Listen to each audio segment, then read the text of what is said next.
pananim tulad ng grafted pili, abaca suckers, agri-inputs tulad ng fertilizer at iba pang agricultural products para sa crop production ng Iriga City farmers. Ilan lamang ito sa mga ipinamahagi ng local government unit at ng City Agriculture's Office ng Iriga.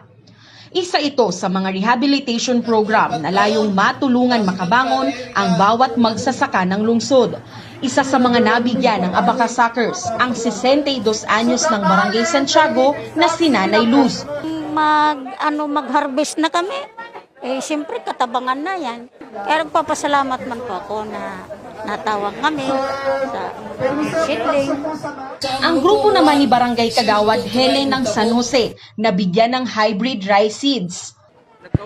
So mga pananom po ma'am, grabe po ang panlugi kang mga farmers talaga dahil sa mga nakakaanik yung mga 80 sako, nakaani na lang na mga 20, minsan 15. Kada ko lang tabang po ini po sa mo ma'am. Mahigit kalahating milyong piso rin ang crop insurance para sa 54 na magsasaka ang ibinigay mula naman sa Philippine Crop Insurance.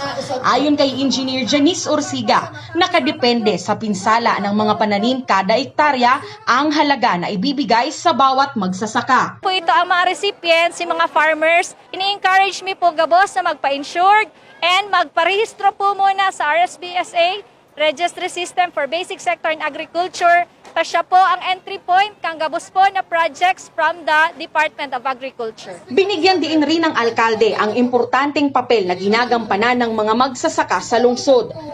Tama nga ni sasabi na ang doktor pag may hilang lang, ang abogado pag may kaso lang. Pero ang farmers, everyday yan, kaipuhan sinda. Kung dahil sinda matanom, sigurado pong mataas ang mga presyo kang gabos na bakalon. Kawawa talaga ang mga tao. Wala lang bibitaw. Tarabangan na lang po. Bako pong panahon ngunyan sa politiko.